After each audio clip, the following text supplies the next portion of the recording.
Hello and welcome to the 9th Super Manga Review. Today we're looking at Naruto Volume 9. This volume gives us renewed hope for Sakura, a hint on who Shikamaru is, and the secret of Naruto's fart.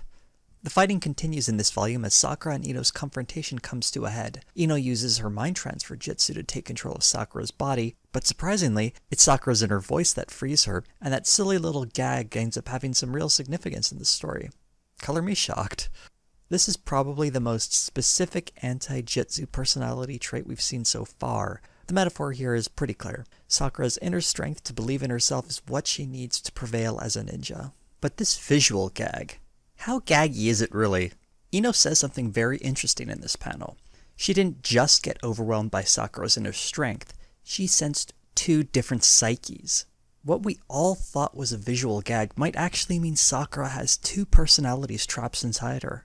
Does one of these personalities have psychic powers? Powers that it would need to fight off Ino? We don't really get answers to this question as the fight ends quickly with a double KO, similar to that double punch we saw a few chapters ago, except, this one is more awesomer. This is really going to force me to reconsider Sakura as a character. The fact that she might have dissociative identity disorder opens a whole range of possibilities, and I'm hoping the series will explore that in the future. The way Sakura and Ino also reach out to one another shows them growing as characters, and that the women in this series might have a chance to be something important. And then in the next page, they go back to bickering about Sasuke, and while we had these little cute moments of them bonding, we completely missed the fifth fight in this phase of the Chunin exam, Tamari versus Tenten. Well, who really knows what's going to happen with women in this story? Oh, and Tamari wins. Hooray. The sixth round sees Shikamaru take on Tsuchi. The confrontation really cements Shikamaru as a fan favorite, using his wits to take down an opponent in a battle scene that has echoes of some of the hallmarks of Naruto action scenes, where a clever ploy is more effective than a killer technique. And as you can see from this panel, there's a lot of talking. In fact, the talking is incessant in this battle. In all the other fights in this volume, people on the sidelines, such as Kakashi, are the ones giving us play-by-play, fleshing out what's going on in the heat of the battle, so we have an idea of what these ninjas are doing as they are busy fighting. Shikamaru, on the other hand, is explaining everything that he's doing. This gives Shikamaru a special place in this series. He is, in effect, narrating all of his experiences for us, the audience, as though Shikamaru is some kind of narrator in this series. In the pantheon of fictional characters, many of them step up to become the narrators of their own stories. Some examples include Huck Finn, Holden Caulfield, and Morgan Freeman. Shikamaru takes his place next to these as the first narrator in the series to really take charge of his pages. We don't need exposition from the bystanders. Shikamaru is the author of his own destiny. Naruto himself finally gets the chance to mix things up, though he's a presence throughout this volume. His vocal support spurns on both Sakura and Hinata, and his enthusiasm is what carries him in his fight against Kiba, the dog-using ninja. Now, I know you're all reading along with me, volume by volume, because, well, of course you are. So sharp-eyed viewers have probably noticed that I've skipped over a few fights in these videos, such as the recent fight Shino had with that one sound ninja whose name I bet you don't remember. Due to the repetitive nature of these scenarios, it seemed a bit boring to have to examine every single duel. It may make me a sloppy scholar, but if you really give a crap about Shino's role in this series, I'm gonna have to spoil something for you right now and say that he does exactly one cool thing in a future volume, and then we never see him again. Well, we see him, he just doesn't do anything. Back to Naruto's fight with Kiba. This is one I was actually thinking of skipping over as well, but something interesting actually happened in this. Throughout this volume, I thought Naruto's main role was just being a supportive voice in the other fights, but his fight with Kiba shows him in a slightly different light. And I want to highlight something very specific and shocking that happened in this fight with Kiba. Part of Naruto's offense against Kiba involves a fart. Not, of course, the entirety of his offense. It's just this one specific instance. Whether Naruto was intentionally trying to fart or not is never really made clear, but the fart exists nonetheless. Why a fart? It's an important question, and one I can answer thusly. The fart is a metaphor for the presence of chemical weapons in a rock. In this metaphor, Kishimoto is constructing for us, with Gaara already defined as Saddam Hussein and former Konoha ninja Orochimaru a stand-in for the rogue CIA, Konoha is undoubtedly the United States. The Hokage describes these fights as a demonstration of a nation's power, and perhaps he's using them to send a signal of some kind. Is Naruto trying to signal to Gaara that he should use chemical weapons? We know Naruto isn't that clever or conniving, so instead he may very well be a pawn in this scheme. And what of the Hokage? Why would he want Gaara of the Sand Village to launch a chemical weapon attack when their two villages are at peace? Let's look at the history of signaling to a friendly dictator that it's okay to commit a war crime by unleashing chemical weapons. For those who are a bit rusty on their 1980s American foreign policy history, you might remember that Saddam Hussein was chastised for gassing the Kurds.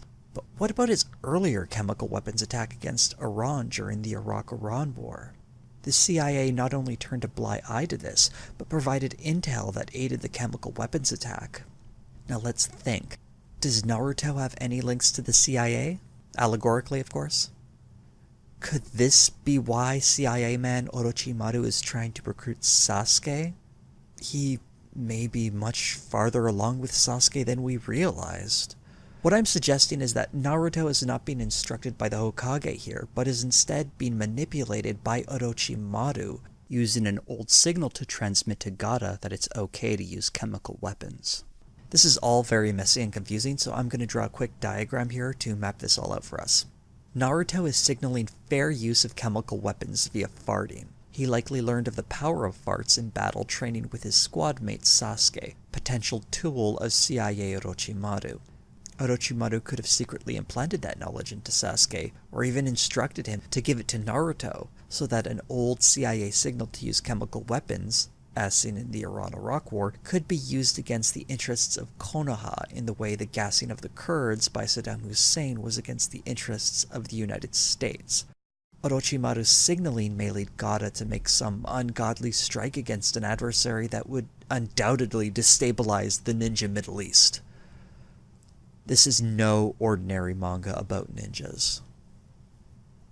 The last fight in this volume is some freaky cousin-on-cousin violence as Hinata fights Neji. This gives us a great chance to talk about comic book marketing from the 90s. We've already established that the temptress Hinata is the embodiment of 90s bad girl comics, but what about her cousin Neji? You'll notice that the family resemblance between the Hyuga clan is strong, so strong that even though there are subtle design differences, you can tell immediately they all belong to the same bloodline. They're kind of like comic book variant covers, where variant covers of a specific issue are easily identifiable by certain common traits, such as a title or issue number. Another popular trend to sell comic books in the 90s was these variant covers. Some titles had a few, other titles had more, and other titles had more than that. Bad girls and variant covers went hand in hand for some time before the market decided both were stupid and a waste of money. Sort of, because variant covers have made a comeback, and I'm pretty sure you can still find scantily clad women in comics. The relationship between Hinata and Neji is strained to say the least, much in the way variant covers and bad girls grew strained over declining sales numbers. This fight really embodies that struggle, and it's a fight where there really are no true winners, just losers in the consumer market. Ultimately, variant covers won out over bad girls, and that's really what happens here. But for real though, Neji wins this fight because Hinata can't beat him. The way things are left off here makes me think this story isn't done yet, and I hope we can see the day when the bad girls and the variant covers can once again join forces, much in the way they have in the real world. Perhaps the real world is foreshadowing what happens in this manga. Or perhaps more accurately, this manga, written about 15 years ago, foreshadowed what happened in the real world. Some interesting parts in this volume, including Neji revealing that he's an expert in body language. Here's a fun little bit of science for everyone. Body language reading is deeply flawed and has limited predictive value, unless, and this is a big unless, you actually have a history with the person you're trying to read. While people in general don't have the strongest patterns of meaning behind their body language, everyone's got their own particular tics, so individuals definitely do. but the public at large doesn't have any specific body language patterns that they follow. So for any body language expert like Neji to actually have any sort of legitimacy, he needs to know and have known the subject for some time. And since he's likely to know his cousin's physical tendencies, he demonstrates that he is in fact a legitimate body language expert. Way to use the science properly, Neji. Here's a reused panel from 2 chapters. I guess even manga robots take shortcuts sometimes. This volume's highlighted cover is this strange alternate reality version of Naruto. I'm not sure what his deal is here other than he's some kind of lederhosen wearing punk rocker. Maybe this is the German version of Naruto? Well, whatever it is, I just don't like it. What I do like is that I managed to reach the end of this video. Hope to see you all in the next one. Now go ahead and hit that like button, subscribe if you haven't, leave a comment, and hey, why not share this with a buddy?